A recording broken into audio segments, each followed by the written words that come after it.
Welcome to all of you on my YouTube channel ACS academy. हम यहाँ discuss करने जा रहे हैं स्ट्रेंथ ऑफ मटेरियल। ठीक, तो स्ट्रेंथ ऑफ मटेरियल के लिए हमने फर्स्ट लेक्चर देखा था, तो उसमें कहाँ तक एंड हुआ था, वहाँ हम लोग देख रहे थे assumptions used in strength of material. ठीक, वहाँ तक एंड हुआ था, उसके आगे हम लोग कंटिन्यू करेंगे। ठीक, तो फिर देखते हैं हमने अभी तक जो फर्स्ट लेक्चर देखा है तो उसमें कहाँ तक कवर किए हम लोग। ठीक, उसको एक बार रिवाइज कर लेते हैं। तो सबसे पहले हम लोग देखे थे कि स्ट्रेंथ ऑफ मटेरियल क्या होता है, उसके डिफिनीशन को डील किए थे, क्या होता है स्ट्रेंथ ऑफ मटेरियल। ठीक, उसका डिफिनीशन देखे। फिर उसके बाद हमने देखा था फेलियर कितने टाइप के होते हैं, कितने टाइप के फेलियर हो सकते हैं। अगर डक्टाइल मटेरियल है तो उसमें क्या होगा, यील्डिंग होगा, तो बिल्डिंग होगा। अगर फेलियर हो रहा है तो यील्डिंग होगा और लार्ज प्लास्टिक डिफॉर्मेशन हो रहा था। अगर ब्रिटल मटेरियल है तो उस टाइप के मटेरियल में डायरेक्ट फ्रैक्चर हो रहा था। ठीक, उसके बाद हमने कुछ प्रॉपर्टी डील किए थे मटेरियल के लिए। ठीक, पहला देखे थे हम लोग स्ट्रेंथ क्या होता है। तो स्ट्रेंथ क्या होता है, strength is basically a maximum value of stress that a material can withstand without any fracture. वो तो स्ट्रेंथ क्या होता है, किसी भी मटेरियल का वो मैक्सिमम वैल्यू होता है स्ट्रेस का, जो मटेरियल टूटने से जस्ट पहले तक, ठीक, टूटने से जस्ट पहले तक वो कितना स्ट्रेस ले पा रहा था बॉडी। ठीक, तो उस मटेरियल के लिए, किसी भी मटेरियल के लिए उसका स्ट्रेंथ जो रहता है वो कांस्टेंट होता है। दैट मीन्स वो डायमेंशंस पे डिपेंड नहीं करता। It means it is a true characteristic of material. हमने देखा था ट्रू कैरेक्टरिस्टिक होता है स्ट्रेंथ जो है। उसके बाद हम डील किए थे, स्ट्रेंथ देख लिए थे।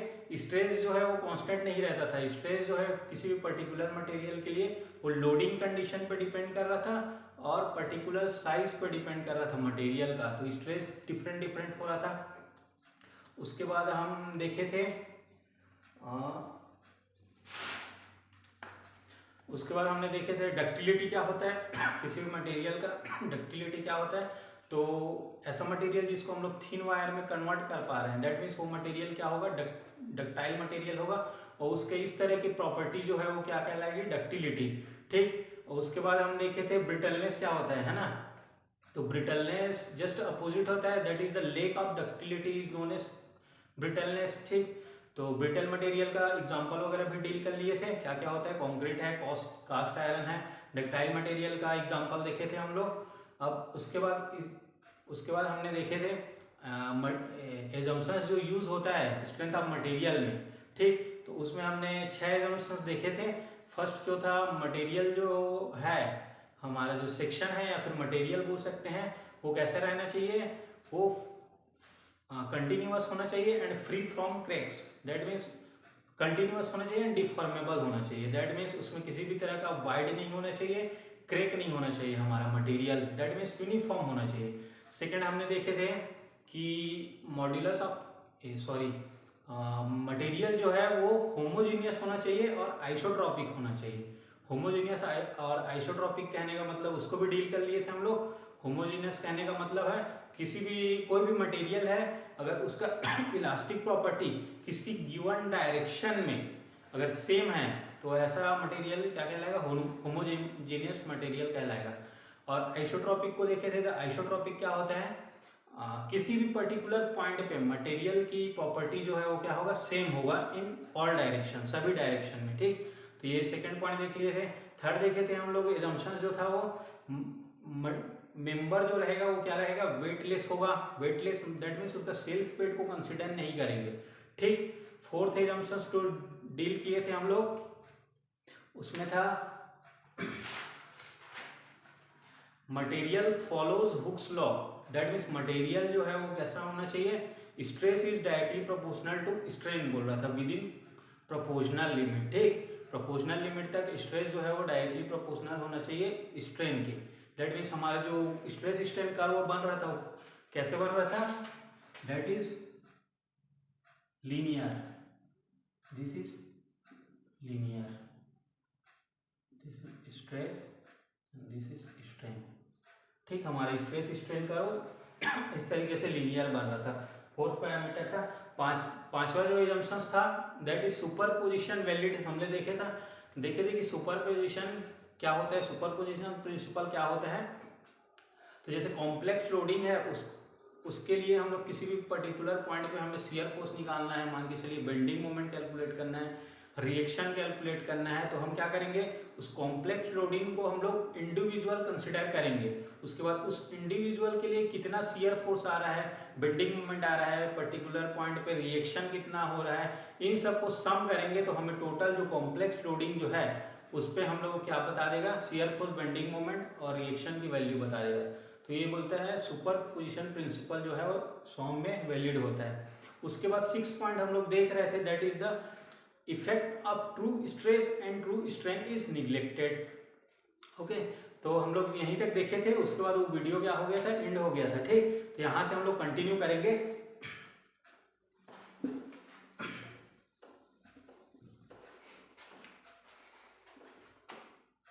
सिक्स एजम्पशंस था, effect of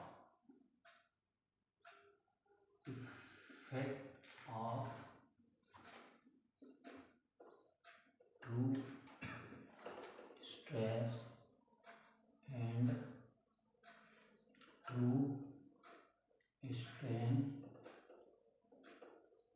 is neglected. Okay, ठीक, ट्रू स्ट्रेस कहने का मतलब क्या है और ट्रू स्ट्रेन कहने का मतलब क्या है। ठीक, तो देखते हैं हम लोग जितना भी सॉम में पढ़ेंगे वो क्या रहेगा, ट्रू स्ट्रेस नहीं रहेगा, वो क्या रहेगा, इंजीनियरिंग स्ट्रेस रहेगा। ठीक है, तो देखते हैं इंजीनियरिंग स्ट्रेस और ट्रू स्ट्रेस में क्या डिफरेंस होता है। एक कंसिडर कर लेते हैं, एक सेक्शन कंसिडर कर लेते हैं। ठीक, इस पे इसको मैं पी लोड से खींच रहा हूं, मान के चलिए। ठीक है, इसका लेंथ था L और इसका एरिया है that is A।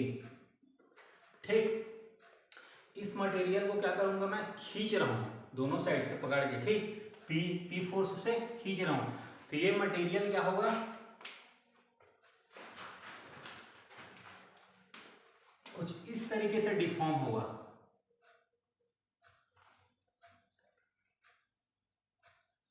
Like this. ठीक, इस तरीके से डिफॉर्म होगा, दैट मीन्स इसका लेंथ में क्या होगा, इलोंगेशन होगा L plus delta L, but इसके एरिया में क्या होगा,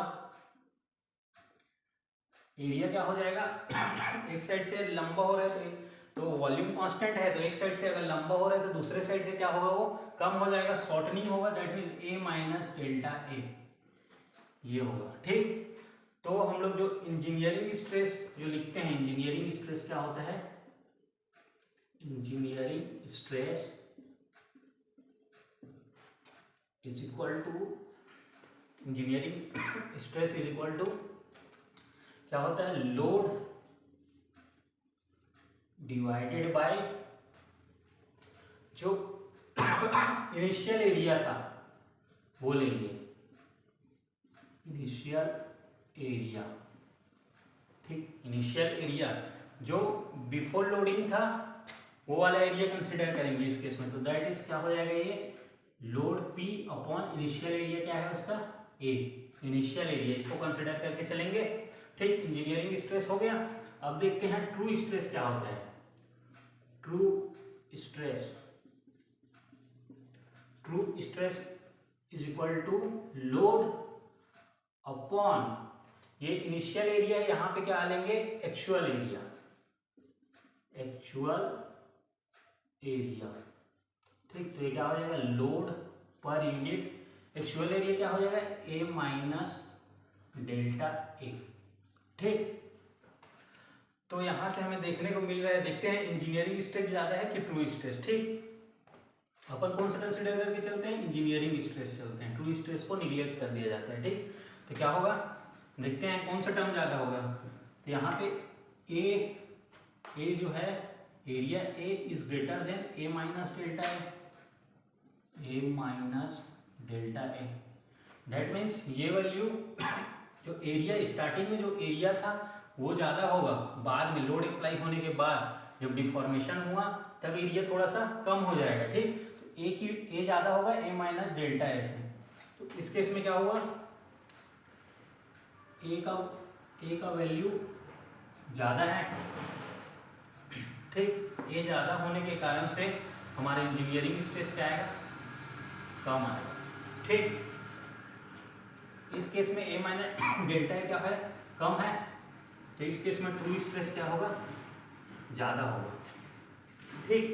तो देखते हैं इसका स्ट्रेस स्ट्रेन कर्व क्या होता है माइल्ड स्टील के लिए।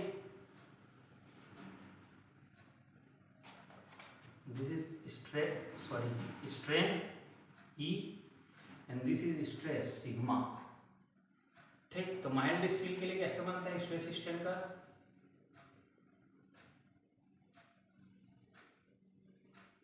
This is the fracture point F, ठीक। तो ये जो कर्व देख रहा हूं मैं, ये क्या है, engineering stress curve, engineering stress strain curve, ठीक। स्ट्रेस स्ट्रेन कर्व है, इंजीनियरिंग स्ट्रेस स्ट्रेन कर्व है, ठीक।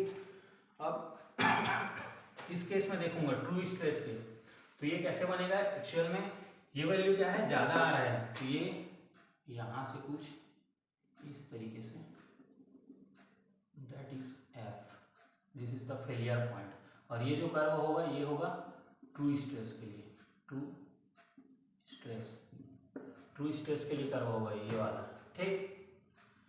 ट्रू स्ट्रेस और इंजीनियरिंग स्ट्रेस कर्व। तो हम लोग क्या कर रहे हैं, एक्चुअल में हो क्या रहा है, देखो मटेरियल जो कंसिडर किए हैं, ठीक, हम लोग तो उस मटेरियल के स्ट्रेंथ को हम लोग क्या कर रहे हैं, एरिया अगर हम ए कंसिडर करते हैं, एरिया अगर ए कंसिडर कर रहे हैं ज़्यादा, उससे क्या आ रहा है, मटेरियल की जो स्ट्रेंथ है, इंजीनियरिंग स्ट्रेस जो स्ट्रेंथ है उसको हम लोग थोड़ा सा कम कर दे रहे हैं मटेरियल का, कि ये इतना ही लोड ले पाएगा। जैसे ये इसका वैल्यू है मान के चलो 40 न्यूटन पर mm स्क्वायर आया मान के चलिए, और ये कैलकुलेट किया गया, आ गया 50 आ गया,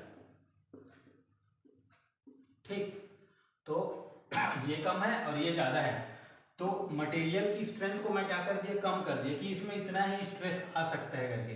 तो हम क्या सेफ साइड हैं, सेफ साइड हैं, इसका मतलब क्या है कि हम अगर सेफ्टी प्रॉपर्टी को देखेंगे, अगर सेफ्टी कंडीशन को देखेंगे, तो उस हिसाब से हम किस साइड हैं, सेफ साइड हैं। हमारा जो मटेरियल रहेगा, जो भी मटेरियल है वो क्या होगा, सेफ रहेगा, ठीक। इसी कारण हम लोग किसको कंसिडर करके चलते हैं, इंजीनियरिंग स्ट्रेस को, rather than true stress, okay, ठीक।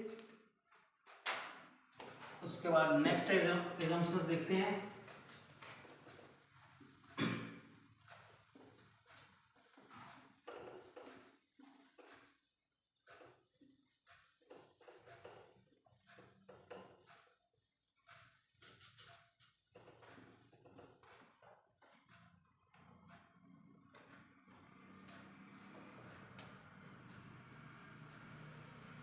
सेवेंथ एजम्पशन है residual stress are neglected. Residual stress को क्या कह रहे हैं, निग्लेक्ट करेंगे। रेसिड्यूअल स्ट्रेस कहने का मतलब है जो मेंबर हम लोग कंसिडर कर रहे हैं वो free from any type of stress, free from any type of stress, any type of stress, that means residual stress are neglected, मतलब किसी भी तरह का स्ट्रेस नहीं होना चाहिए, जो मटेरियल कंसिडर कर रहे हैं उसमें पहले से किसी भी तरह का कोई स्ट्रेस नहीं होना चाहिए, ठीक। तो ये 7 पॉइंट है। 8th पॉइंट है Saint Venant principle are valid. Saint Venant principle are valid. Saint Venant principle क्या होता है, इसको आगे देखेंगे, ठीक। जब स्ट्रेस को अच्छे से पढ़ेंगे तब उसमें देखेंगे सेंट वेनेन प्रिंसिपल क्या होता है।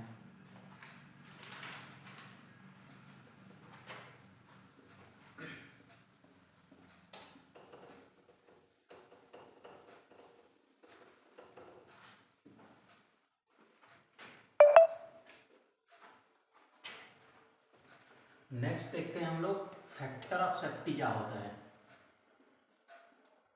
Factor of safety, FOS, factor of safety, ठीक। अब इसको एक एग्जांपल से समझते हैं। पहले तो फैक्टर ऑफ सेफ्टी होता क्या है उसको देखेंगे, फिर बाद में मान के चलिए मेरे को क्या करना है, एक साइकिल का डिज़ाइन करना है, ठीक। साइकिल डिज़ाइन करना है मेरे लिए, है ना।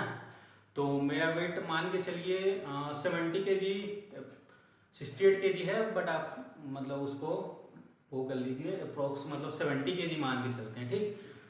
तो 70 kg वेट है मेरे लिए, तो मैं एक साइकिल का डिज़ाइन करता हूँ कि वो 70 kg का लोड लेना चाहिए, ठीक। तो क्या मैं साइकिल जो डिज़ाइन करूँगा वो क्या 70 kg के लिए ही डिज़ाइन करूँगा? हो सकता है कभी कभी मेरे को उस साइकिल में पीछे में 5-10 kg का कुछ सामान रखना पड़ जाए, है ना। और ये भी केस हो सकता है कि कोई आपका, जैसे मेरा कोई दोस्त है, वो साइकिल को मंगे चलाने के लिए, हो सकता है वो मेरे से ज़्यादा हेल्दी हो, मतलब उसका वेट हो सकता है वो मोटा हो, है ना। 100 kg तक वेट है उसका मान के चलिए। तो उस केस में क्या करूँगा मैं ये तो नहीं बोल सकता कि मैं आपको नहीं दूंगा साइकिल ऐसे करके, है ना, ठीक। तो उस केस में क्या करूँगा मैं जो साइकिल मैं डिजाइन करूँगा वो एक सुटेबल फैक्टर ऑफ सेफ्टी लेके चलूँगा कि 70 के लिए ही नहीं डिजाइन करूँगा, मैं उसको थोड़ा से आगे बढ़ा दूंगा, जैसे 100 हो गया, 120 हो गया, 140 हो गया, ऐसे मतलब थोड़ा से आगे लेके चलूँगा मैं, है ना। या फिर इसके उल्टा अगर मैं देखता हूँ, मेरे पास एक साइकिल है मान के चलिए, वो लोड ले सकता है 200 kg का, तो क्या मैं उसमें 200 kg का लोड अप्लाई करूँगा? 200 kg तक लोड उसमें आने दूंगा? नहीं, मैं क्या करूँगा 200 से थोड़ा कम ही लोड उसमें आने दूंगा, है ना। जैसे 150 हो गया, 160 हो गया, ऐसे मतलब इस तरीके से हम लोग एक क्या कर रहे हैं, उसको सेफ कर रहे हैं।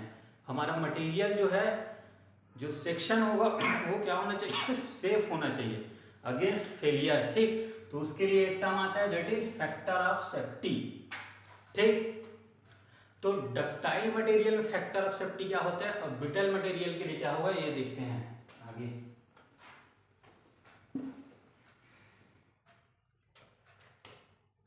Ductile material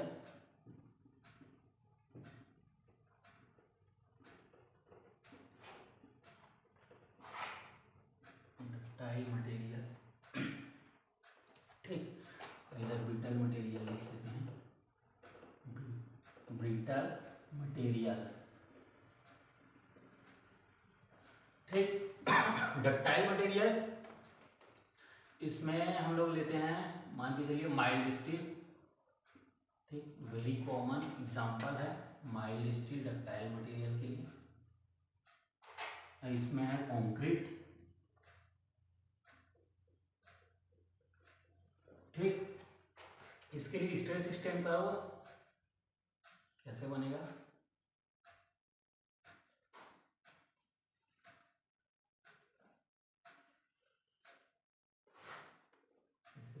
fracture point F, ठीक। ये स्ट्रेस स्ट्रेन कर्व है माइल्ड स्टील के लिए।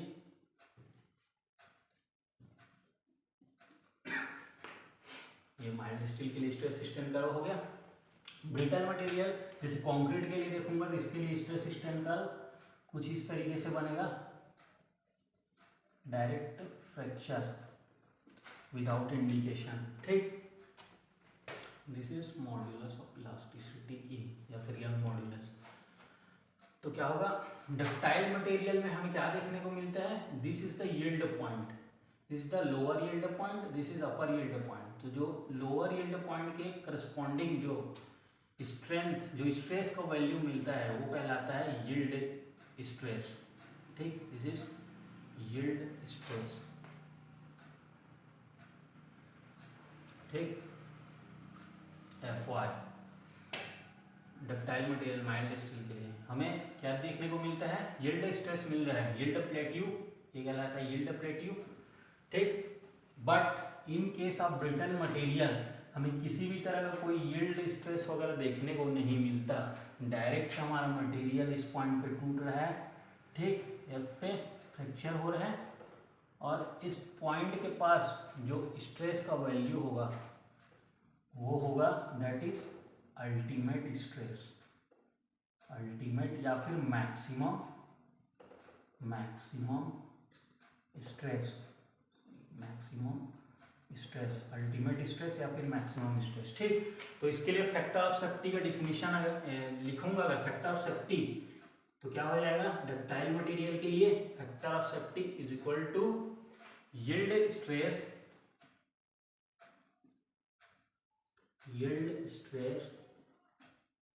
Divided by working stress, working या फिर डिजाइन स्ट्रेस। ठीक, यील्ड स्ट्रेस और वर्किंग या फिर डिजाइन स्ट्रेस। वर्किंग स्ट्रेस कहने का मतलब है उसमें कितना लोड आ सकता है। ठीक, मान के चलिए 100 kg का लोड आ रहा है उसमें, और यील्ड स्ट्रेस क्या हो सकता है, मान के चलिए 200 kg बोल दिया मैं, 100 से ज़्यादा ही होना चाहिए, that is factor of safety की वैल्यू हमेशा 1 से ज़्यादा होना चाहिए। ठीक, फैक्टर ऑफ सेफ्टी की वैल्यू 1 से ज़्यादा लेना है हमें। अगर यील्ड स्ट्रेस अगर इसके 1 से कम होता है तो क्या होगा, यील्ड स्ट्रेस की वैल्यू कम हो जाएगी, वर्किंग स्ट्रेस की वैल्यू ज़्यादा हो जाएगा। दैट मीन्स उसमें स्ट्रेस जो आएगा वो यील्ड पॉइंट को क्रॉस कर जाएगा इस साइड, तो उस केस में क्या होगा, हमारा जो मटेरियल है उसमें यील्डिंग होगा, प्लास्टिक डिफॉर्मेशन हो गया, वो मटेरियल क्या हो सकता है, फेल हो सकता है। ठीक, इस केस में देखते हैं ब्रिटल मटेरियल के केस में factor of safety equal to ultimate stress,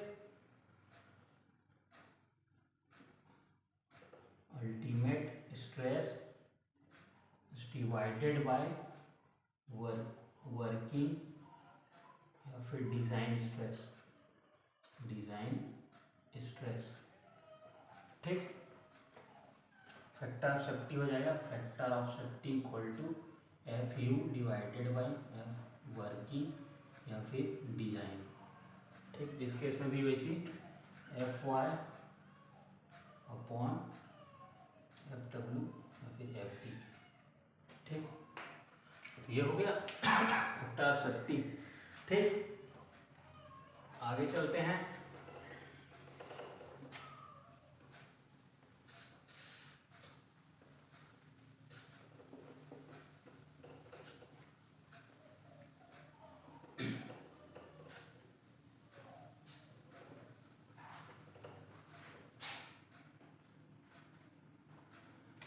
आगे देखते हैं नेक्स्ट प्रॉपर्टी जो है that is toughness.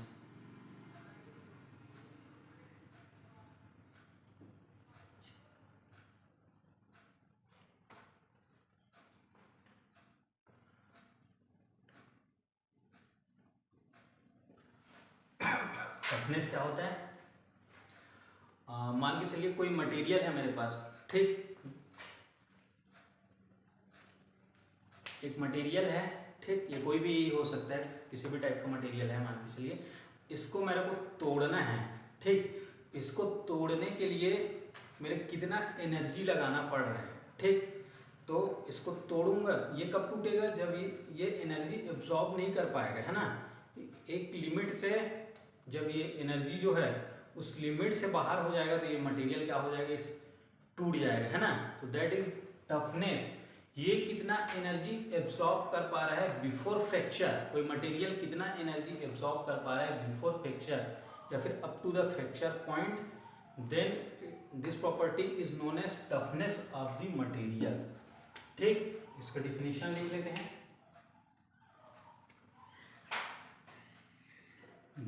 the energy absorbed by the material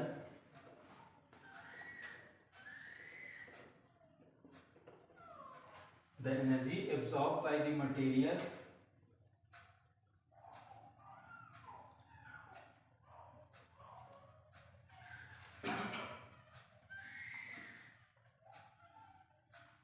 sorry आवाज गलत हो गया यहाँ पे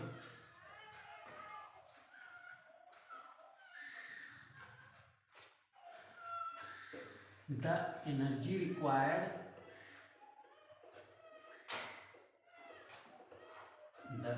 required per unit volume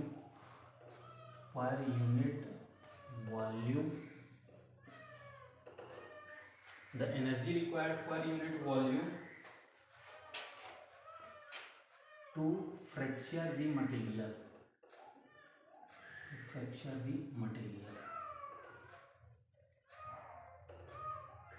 ठीक।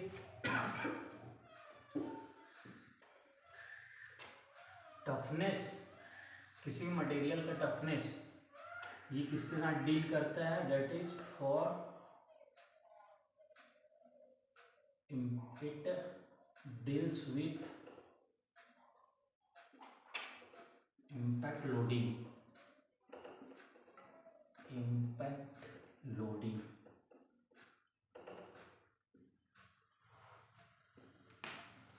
ठीक, देखते हैं क्या होता है। इसको स्ट्रेस स्ट्रेन करो, इसको भी देख लेते हैं।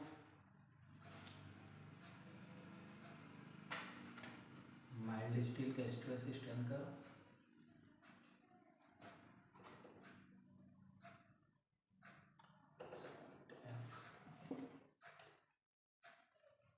ये स्ट्रेस स्ट्रेन माइल्ड स्टील के लिए।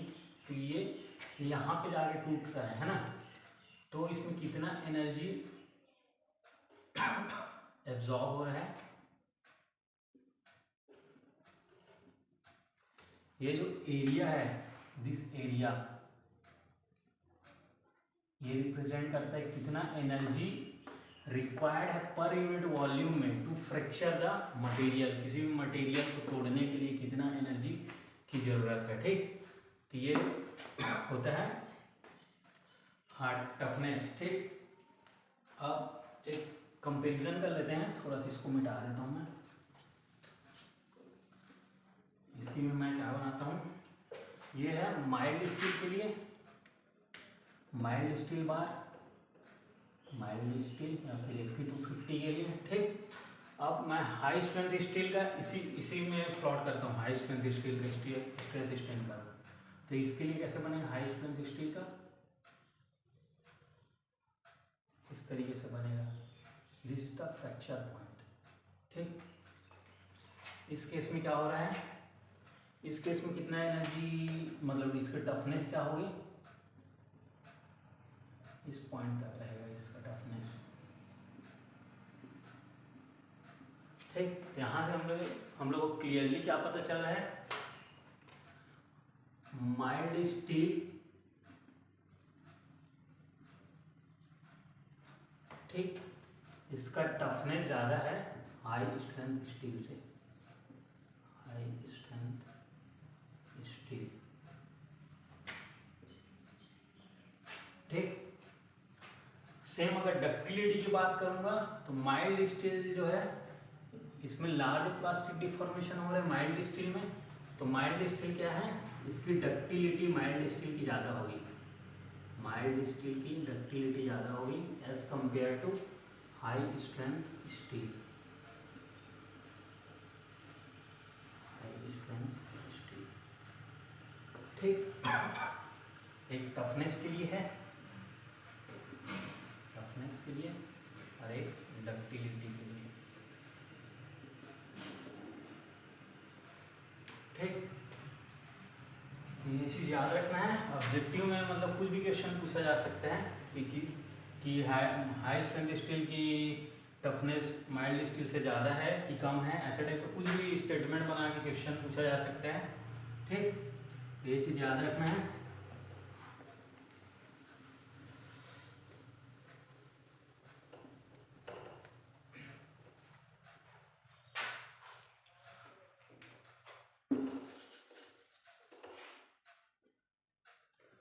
अब एक टर्म आता है दैट इज रेजिलियंस, रेजिलियंस, या फिर इसी को बोला जाता है स्ट्रेन एनर्जी,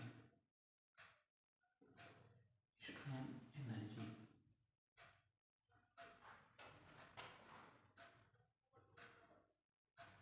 ठीक, रेजिलियंस क्या होता है, स्ट्रेन एनर्जी क्या होता है, किसी भी बॉडी में कितना एनर्जी स्टोर हो रहा है किसी भी बॉडी में अप टू इलास्टिक लिमिट। ठीक,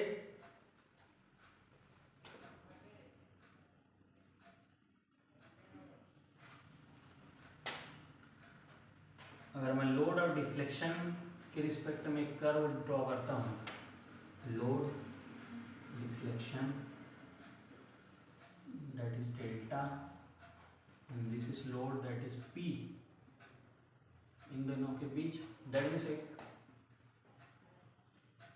एक बार है, इसको मैंने खींचा, P लोड अप्लाई किया। ठीक, P लोड अप्लाई किया, कुछ डेल्टा डिफॉर्मेशन हुआ इसमें, P लोड अप्लाई करने पे डेल्टा डिफॉर्मेशन हुआ, थोड़ा सा लेंथ इसका थोड़ा सा बढ़ गया। ठीक, इसके बाद इस लोड को मैंने और बढ़ा दिया, पहले P1 था मान के चलिए, फिर इसको मैंने P2 किया, तो ये डेल्टा 1 डेल्टा 2 ऐसे P3 करते गया, डेल्टा 3 ऐसे टाइप का मेरे को वो मिला। ठीक, इसी को मैंने इस कर्व में, इस ग्राफ में मैंने प्लॉट किया, इस तरीके से बना है ना।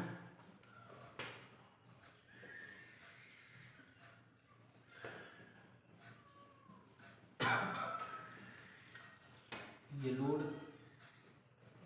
P लोड है मान के चलिए, और दिस इज डेल्टा, अच्छा डेल्टा, ये P यहाँ से यहाँ तक P होगा, P।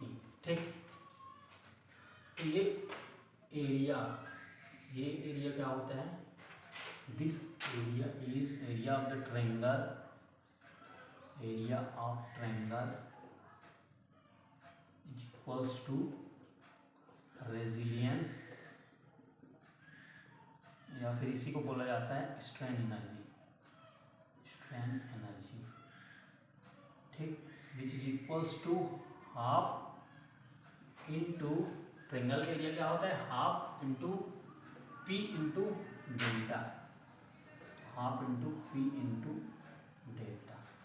ठीक, ये होता है स्ट्रेन एनर्जी। इसको कैसे शो किया जाता है, U से। ठीक, इसी के आगे चलते हैं हम लोग, है ना, इस फॉर्मूला को और आगे थोड़ा से बढ़ाते हैं।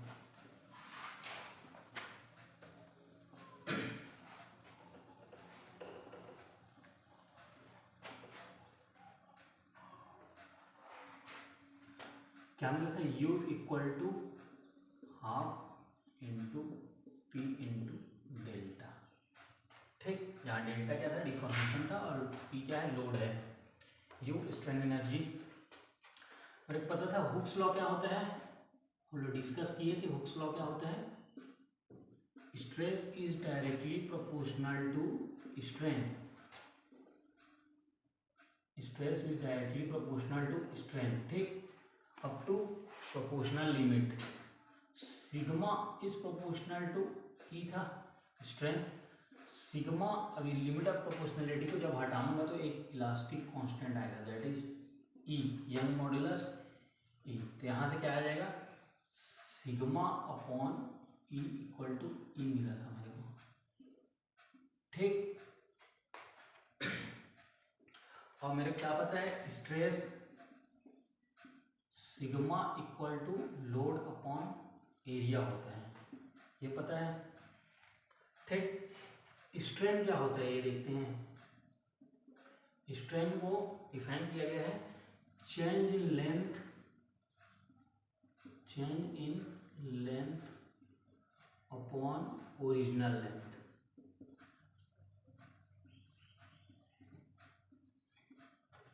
ठीक, इस चीज को देखते हैं। एक बार था, सेम बार, इस पे मैंने लोड लगाया था। ठीक, P लोड लगाया, इसका लेंथ, इनिशियल लेंथ था L था। ठीक, this is the area A. ठीक, अब मैं क्या करूँगा, इसमें इस लोड को अप्लाई करने के कारण से क्या हो जाएगा, आगे की ओर खिंचाएगा। तो ये कुछ इस तरीके से खिंचा गया, मान के चलिए। ठीक, तो ये जो टोटल लेंथ हुआ that is L plus delta L। तो क्या हुआ, डेल्टा L का चेंज हो रहा है उसमें लेंथ, है ना। Delta L that is change in length divided by original length क्या था, L। This is strain equal to delta L upon L। ये चीज याद रखना है। ठीक, अब मैं क्या करता हूँ, स्ट्रेन की जगह delta L upon L put करता हूँ, सिग्मा की जगह में load upon area P upon A, है ना, इसमें पुट कर देता हूँ। तो क्या आएगा देखते हैं, सिग्मा की जगह हम पुट करने में P by A divided by E की वैल्यू क्या था, delta L by L equal to E। ठीक, इसको हल करूंगा आगे तो P by A into L by delta L equal to E। ठीक, डेल्टा L को इस साइड ले जाता हूँ, E को इस साइड ले आता हूँ। Delta L equal to P into L upon A into E, ये हो जाएगा। ये हमारा क्या बना, चेंज इन लेंथ या फिर इलोंगेशन, डिफॉर्मेशन, इलोंगेशन कैलकुलेट करना है तो डायरेक्टली ये फॉर्मूला यूज करना है हमें। Delta L equal to P into L upon AE, PL upon AE, ये फॉर्मूला यूज होगा डेल्टा L। अगर इसी को और क्या लिख सकता हूँ मैं, delta L equal to this P upon A, load upon area, that is nothing but sigma L upon E। ठीक हुआ, सिग्मा अपॉन E। इसको और कन्वर्ट कर सकता हूँ तो मैं क्या लिख लूँगा, that is E into L भी हो जाएगा, सिग्मा अपॉन E। ठीक, strain into length, delta L upon L, E strain हो गया। ठीक, उल्टा भी जा सकते हैं। तो यहाँ पे देखते हैं हम लोग क्या करते हैं, हाफ इंटू P इंटू, ये डेल्टा जो था वो इलोंगेशन ही है, ये डेल्टा L यहाँ पे जो लिखा है वही है, उसके जगह मैं पुट कर देता हूँ PL अपॉन AE। तो हमारा फॉर्मूला क्या बन जाएगा यहाँ से, P square L upon 2 into A into E। ये एक स्ट्रेन एनर्जी के लिए एक फॉर्मूला बना। ठीक, अब आगे देखते हैं और क्या हो सकता है। ये मैं क्या करता हूँ, इसमें एरिया का मल्टीप्लाई कर देता हूँ, न्यूमरेटर और डिनोमिनेटर दोनों में। ठीक, P square into L upon 2A into E, area का मैंने मल्टीप्लाई कर दिया दोनों साइड। तो क्या हो जाएगा, P square upon this A and this A, that is A square हुआ, यहाँ पे 2 है, 2A स्क्वायर हो गया। क्या क्या बच गया देखते हैं, इंटू L अपॉन E एन, ये वाला एरिया बचा है, ये एरिया L इंटू A, ये एरिया इसके साथ आ गया, A स्क्वायर हो गया इंटू E। ठीक, P square upon 2A square into L upon E into A। इसको आगे हल करूंगा तो ये क्या आएगा, P square upon A square, that is nothing but sigma square stress load upon area, इसका square upon 2, this is A into L upon E, this is nothing but area into length, it is volume and this is E। ठीक, तो क्या मिला हमें, strain energy की value मिला sigma square upon 2E into volume. ठीक, थोड़ा सा इसको मिटा देता हूँ, स्ट्रेन एनर्जी का वैल्यू क्या मिला, sigma square upon 2 into E। अब इसको मैं क्या करता हूँ, स्ट्रेन एनर्जी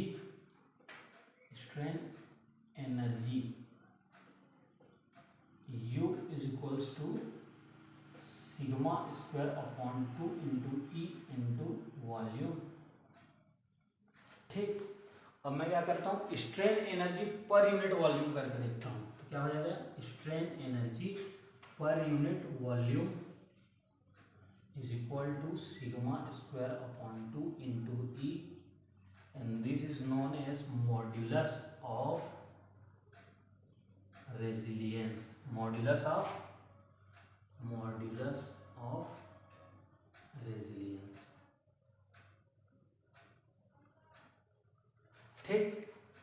क्या कहलाता है ये? मॉड्यूलस ऑफ रेजिलियंस, है ना। तो ये फॉर्मूला इंपॉर्टेंट हो जाता है यहाँ से। This is important formula, this is important.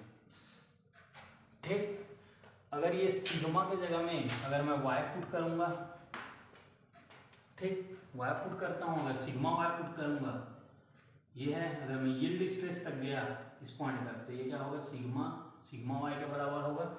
ये हो जाएगा sigma Y square upon 2E into volume, strain energy का फॉर्मूला। अगर किसी को हाई स्ट्रेंथ स्टील है मान के चलिए मेरे पास, ठीक, माइल्ड स्टील नहीं है, अगर हाई स्ट्रेंथ स्टील है, तो हाई स्ट्रेंथ स्टील के स्ट्रेस स्ट्रेन कर्व कैसे बनता था? दिस फॉर माइल्ड स्टील, और हाई स्ट्रेंथ स्टील के लिए ये यहाँ से गया था। ठीक, तो इसमें तो यील्ड पॉइंट क्लियर है, लेकिन इसमें यील्ड पॉइंट क्लियर नहीं है, तो उस केस में क्या करते हैं हम लोग? यहाँ से 0.2% स्ट्रेन, ठीक, 0.2% स्ट्रेन पे एक लाइन ड्रॉ करते हैं, ठीक, जो कि पैरेलल होगा मॉड्यूलस ऑफ इलास्टिसिटी जो है, ठीक, इसके स्लोप के पैरेलल खींचेंगे एक लाइन, इसके पैरेलल खिंचाएगा एक लाइन, ठीक। तो ये कहीं पे कट करेगा, तो जिस पॉइंट पे कट करेगा उसको आगे इस साइड स्ट्रेस के साइड एक्सटेंड करूंगा, तो ये मिलेगा हमें एफ पी। ये कहलाता है प्रूफ स्ट्रेस, ठीक, प्रूफ स्ट्रेस। उस केस में अगर यहाँ पे सिग्मा के जगह में अगर मैं रखता हूँ, तो यू इक्वल टू क्या हो जाएगा? Sigma P square upon 2E into volume, ठीक। ये स्ट्रेन एनर्जी है, इसी को रेजिलियंस बोला जाता है। अगर P रख दिया, सिग्मा P किया प्रूफ स्ट्रेस, तो उस केस में क्या हो जाएगा? ये कहलाएगा, जो स्ट्रेन एनर्जी है वो क्या कहलाएगा? प्रूफ रेजिलियंस, ये कहलाएगा प्रूफ रेजिलियंस, ठीक।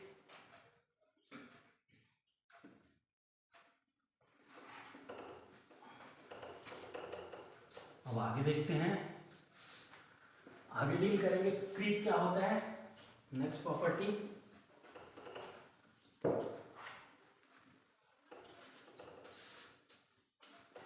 क्रीप क्या होता है देखते हैं।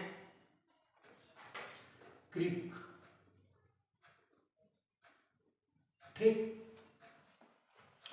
तो मान के चलिए एक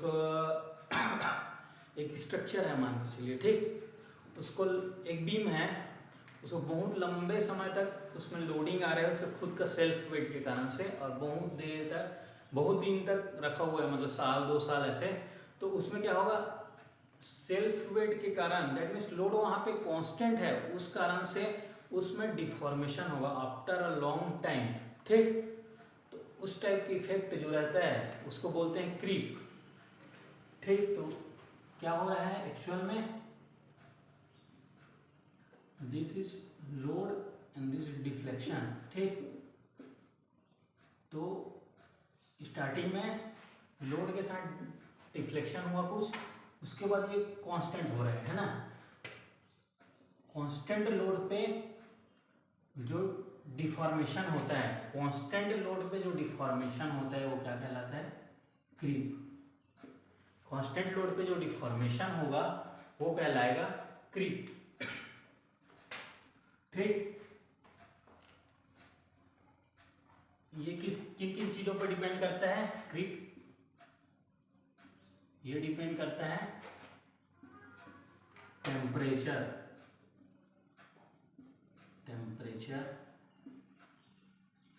ठीक। सेकेंड, टाइम ऑफ लोडिंग,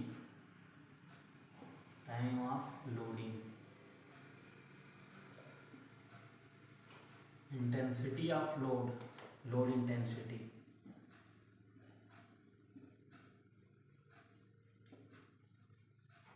ठीक। Fourth one is the temperature, time of loading, load intensity, और एक और टर्म आता है, क्या चीज है? लोड इंटेंसिटी हो गया, और किस टाइप का लोड है, टाइप ऑफ लोड, ठीक। 4 चीज़ों पर डिपेंड करता है creep: temperature, time of loading, load intensity और टाइप ऑफ लोड। तो ये जो कांस्टेंट लोड पे जो डिफॉर्मेशन हुआ है वही क्या कहलाएगा, ये पोर्शन इतना ही, ये कहलाएगा क्रीप। ठीक, ये क्या है, एक तरीके का बोलेंगे तो सेकेंडरी टाइप का डिफॉर्मेशन है, ये प्राइमरी नहीं है, ये secondary type of deformation.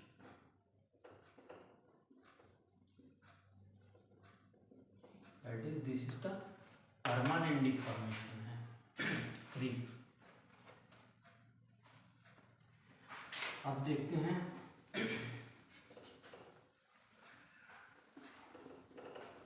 Fatigue क्या होता है, देखते हैं।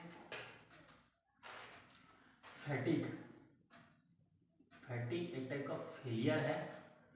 ठीक, फैटिग एक टाइप का फेलियर है। मान के चलिए मेरे पास एक डक्टाइल मटेरियल है ना, उस पर क्या हो रहा है, लोडिंग जो आ रहा है, जो लोडिंग जो आएगा वो क्या है, साइक्लिक लोडिंग है। साइक्लिक कहने का मतलब है मैंने फोर्स अप्लाई किया, टेंशन अप्लाई किया, ठीक, उसके बाद उसको हटा दिया, फिर अप्लाई किया लोड, फिर हटा दिया, फिर अप्लाई किया। That means number of repetition large है और लोडिंग कैसे हो रहा है, साइक्लिक लोडिंग है। लोड अप्लाई कर रहा हूँ, फिर हटा रहा हूँ, फिर अप्लाई कर रहा हूँ, फिर हट रहा है। या फिर अल्टरनेट टेंशन और कंप्रेशन बोल सकते हैं। टेंशन अप्लाई किया, फिर क्या किया उसको, कंप्रेशन, फिर टेंशन, फिर कंप्रेशन, ऐसे अल्टरनेट लोडिंग अप्लाई हो रहा है और बहुत लंबे समय तक के लिए हो रहा है। That means number of repetition है वो लार्ज होगा।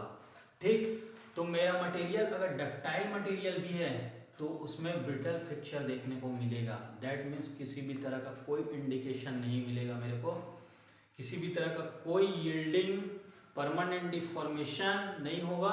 डायरेक्ट मेरा डक्टाइल मटेरियल किसमें फेल होगा, ब्रिटल फ्रैक्चर देखने को मिलेगा। ठीक, तो क्या क्या था, फैटिग फेलियर होता है when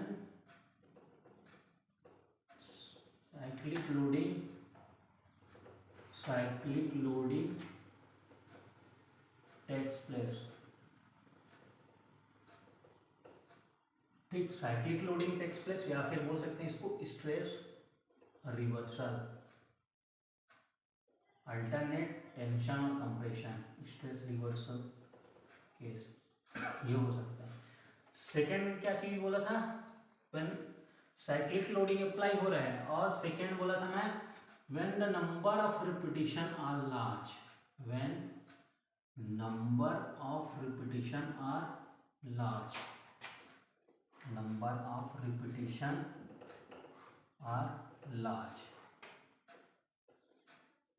दैट मीन्स बोल सकते हैं मिलियन साइकिल, मिलियन साइकिल। तो हमारे डक्टाइल मटेरियल में जो फेलियर देखने को मिलेगा वो ब्रिटल फेलियर होगा। ठीक, कोई अब मैंने इसके लिए स्ट्रेस स्ट्रेन कर्व देखते हैं। इसके लिए फैटिग फेलियर कैसे होता है, फिर माइल्ड स्टील था, this is the yield point F Y, है ना, this is yield point F Y. तो क्या होगा, माइल्ड स्टील ही है, मैंने क्या किया उसमें अल्टरनेट टेंशन और कंप्रेशन अप्लाई करता हूँ। This is sigma and this is E. मैं इसको थोड़ा से नीचे अप्लाई किया हूँ लोड, है ना, यहाँ कहीं अप्लाई कर रहा हूँ, इतना अमाउंट का स्ट्रेस आ रहा है हर बार। ठीक, तो ये क्या हुआ, इस तरीके से गया, मैंने लोड को लोडिंग किया, लोडिंग। ठीक, अब मैं क्या किया, लोड को हटा दिया। ठीक, हटा दिया मान के चलिए, लोड को जब मैं हटाया, या फिर कंप्रेसिव लोड अप्लाई किया, टेंशन पहले दिया, फिर कंप्रेशन दिया, उसके बाद फिर आगे गया मैं, फिर टेंशन दिया, फिर कंप्रेशन, ऐसे स्ट्रेस रिवर्सल का केस होते जा रहा है, tension compression, alternate tension compression होते जा रहा है। ठीक, उस केस में हमें देखने को मिल रहा है दैट द मटेरियल का स्ट्रेंथ जो है वो क्या होते जा रहा है, कम होते जा रहा है, रिड्यूस होते जा रहा है मटेरियल का स्ट्रेंथ, मटेरियल स्ट्रेंथ क्या होते जा रहा है, रिड्यूस होते जा रहे हैं, कम होते जा रहे हैं। ठीक, तो वो मटेरियल क्या हो जाएगा, बिना किसी इंडिकेशन के फेल होगा।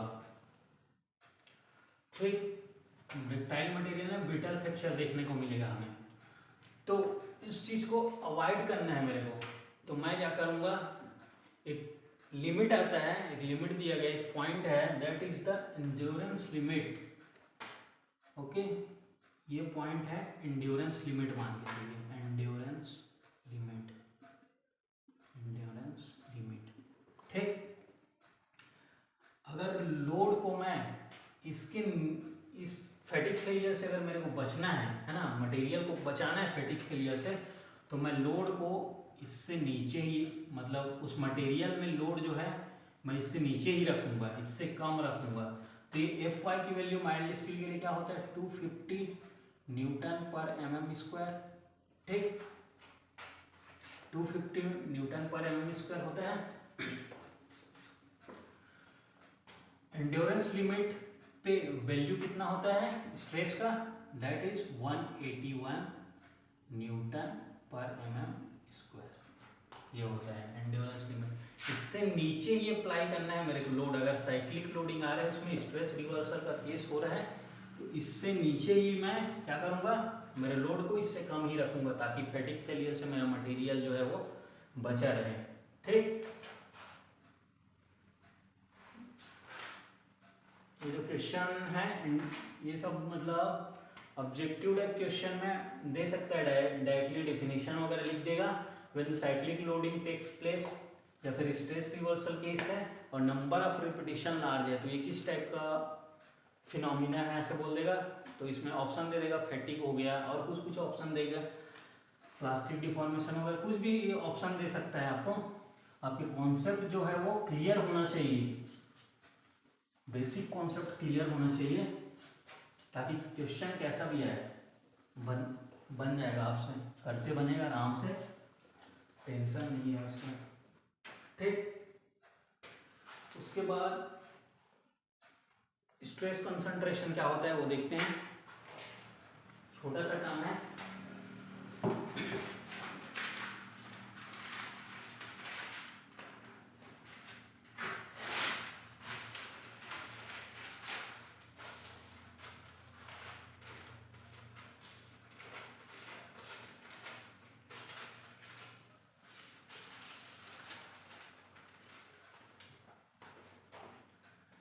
स्ट्रेस कंसंट्रेशन,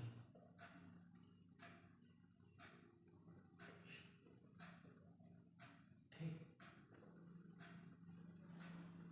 स्ट्रेस कंसंट्रेशन कहने का मतलब है कंसंट्रेशन, दैट मीन्स किसी भी पर्टिकुलर पॉइंट पे, पर्टिकुलर प्लेन पे स्ट्रेस का वैल्यू क्या हो जाता है, वहाँ पे मैक्सिमम हो जाता है उस पॉइंट पे।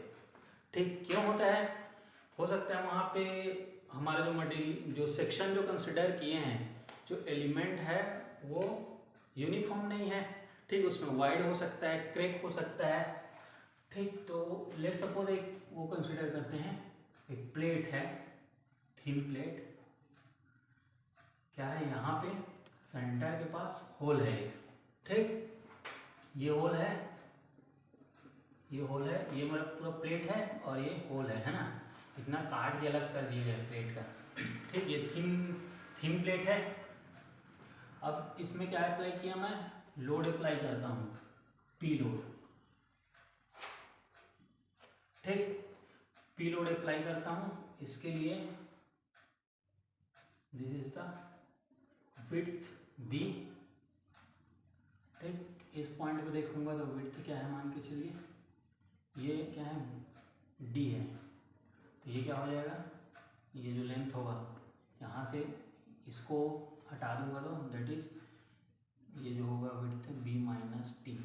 ठीक, इतना पोर्शन को हटा दूंगा तो बी माइनस टी। ठीक, ये दोनों को ऐड करूंगा तो ये क्या है, एल इज द लेंथ। देखता हूँ स्ट्रेस कॉन्सेंट्रेशन, स्ट्रेस की वैल्यू कहाँ पे मैक्सिमम होगा। ठीक, तो इसके लिए देखते हैं, मान के चलिए ये एक प्लेट है मेरा, है ना, ये एक प्लेट है, सिमिलर प्लेट। ठीक, इसमें देखते हैं इसमें स्ट्रेस का वैल्यू कहाँ पे ज़्यादा आ रहा है। जहाँ पे स्ट्रेस का वैल्यू ज़्यादा आएगा दैट मीन्स वहाँ पे स्ट्रेस कंसंट्रेशन हुआ और मेरा मटेरियल उस पॉइंट से टूट जाएगा। ठीक, तो इसमें क्या कर रहा हूँ मैं, लोडिंग अप्लाई कर रहा हूँ, मैंने खींच दिया। कहाँ से टूटा ये, ठीक, कहाँ से टूट रहा है, इसी पॉइंट से टूट रहा है, ये होल के पास से ये टूट रहा है ऐसे। ठीक, दैट मीन्स स्ट्रेस की वैल्यू यहाँ पे क्या होगा, मैक्सिमम होगा। इस पॉइंट पे स्ट्रेस की वैल्यू मैक्सिमम होगा, और यही चीज़ कैलकुलेट करना है हमें, मैक्सिमम वैल्यू क्या हो सकता है। तो इसके लिए एक फैक्टर आता है, that is K is equal to 2 plus A by B. This is the stress concentration factor कहलाता है। K is nothing but stress concentration factor. ठीक, 2 प्लस ए बाई बी कहने का मतलब क्या है, ये या तो सर्कल हो सकता है या फिर इलिप्स भी हो सकता है। तो this is A and this is B. ठीक, तो वही है ए और बी, ए बी। ठीक, स्ट्रेस कॉन्सेंट्रेशन फैक्टर। ये के इज इक्वल टू होता है sigma maximum upon sigma naught. Sigma maximum क्या हो जाएगा, के टाइम्स सिग्मा नॉट। ठीक, सिग्मा नॉट इस पॉइंट पे स्ट्रेस को रिप्रेजेंट करता है, सिग्मा नॉट। ठीक, यहाँ पे क्या है, मान के चलिए मैं 2 सेक्शन कंसिडर करता हूँ। Let suppose this is 1 and this is 2। ठीक, इसमें क्या लग रहा है, पी लोड लग रहा है। ठीक, दोनों में क्या आएगा, लोड तो सेम लगेगा। दैट मीन्स सेक्शन 1 की बात करूँ तो लोड क्या हो जाएगा, P is equal to nothing but यहाँ पे जो स्ट्रेस का वैल्यू है, ये क्या है, मान के चलिए सिग्मा है, सिग्मा 1 ले लेता हूँ into area. Stress equal to load upon area होता है, एरिया इधर मल्टीप्लाई हो जाएगा, तो एरिया क्या हो जाएगा, B into this is B into इसका कुछ T इज द थिकनेस मान लेते हैं इसका, B इंटू T। ठीक, तो ये हुआ लोड का वैल्यू सेक्शन 1 पे। सेक्शन 2 पे देखता हूँ, सेक्शन 2 पे P की वैल्यू क्या होगी, सिग्मा, ये सेक्शन 2 है, इसको मैंने नॉट लिया, सिग्मा नॉट इंटू एरिया क्या हो जाएगा, B minus D into T. Thickness वही रहेगा कांस्टेंट। इन दोनों को इक्वेट करूँगा, यहाँ से मेरे क्या मिलेगा, सिग्मा नॉट की वैल्यू, सिग्मा नॉट मिलेगा, P गिवन रहेगा मेरे को, P गिवन रहेगा, B गिवन है, T गिवन है, तो ये सिग्मा 1 यहाँ से कैलकुलेट हो जाएगा, सिग्मा 1 कैलकुलेट हो गया, उसके बाद सिग्मा नॉट भी कैलकुलेट हो जाएगा, दोनों कैलकुलेट होगा, सिग्मा नॉट कैलकुलेट हो गया, के को निकाल सकते हैं ए बाई बी से, के अगर कैलकुलेट हुआ, सिग्मा नॉट भी पता है, के भी पता है, यहाँ से क्या निकाल लेंगे हम लोग, सिग्मा मैक्सिमम की value. That is maximum stress कितना मैक्सिमम से मैक्सिमम इस पॉइंट पे हो सकता है, वो कैलकुलेट कर सकते हैं। ठीक, तो स्ट्रेस कॉन्सेंट्रेशन हो गया कंप्लीट। हाँ, एक चीज़ और देखते हैं इसमें एक्चुअल में हो क्या रहा है। इस पॉइंट पे मैंने स्ट्रेस बोला था सिग्मा 1 इक्वल टू क्या हुआ, P divided by B into T इस पॉइंट पे। ठीक, यहाँ पे देखूंगा सिग्मा नॉट इक्वल टू, ये यहाँ का स्ट्रेस नहीं है, जो स्ट्रेस होगा वो हम लोग एक फैक्टर मल्टीप्लाई करेंगे, उसके बाद जो वैल्यू आएगा वो इस पर्टिकुलर लाइन या फिर प्लेन बोल सकते हैं, वहाँ पे हम लोग स्ट्रेस को रिप्रेजेंट करेगा, दैट इज मैक्सिमम स्ट्रेस को। Sigma naught equal to P divided by B minus D into T. ठीक, ये वैल्यू क्या है, मेरा ज़्यादा है, ये वैल्यू ज़्यादा होने के कारण सिग्मा 1 की वैल्यू क्या आएगा, कम आएगा, दैट मीन्स इस पॉइंट पे मेरा स्ट्रेस की वैल्यू कम आएगी। ठीक, ये वैल्यू क्या है, B minus D into T, इससे कम है ये वैल्यू। ठीक, ये कम होने के कारण सिग्मा नॉट की वैल्यू क्या आएगा, ज़्यादा आएगा, दैट मीन्स इस पॉइंट, इस लाइन, इस प्लेन पे सिग्मा जो रहेगा उसकी वैल्यू क्या होगी, ज़्यादा होगी। ठीक, हो गया स्ट्रेस कॉन्सेंट्रेशन कंप्लीट।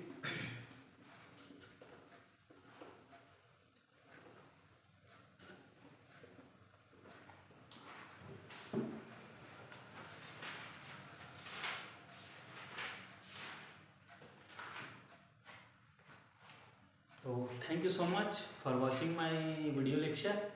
आगे कंटिन्यू करेंगे, इसके आगे देखेंगे क्या होता है।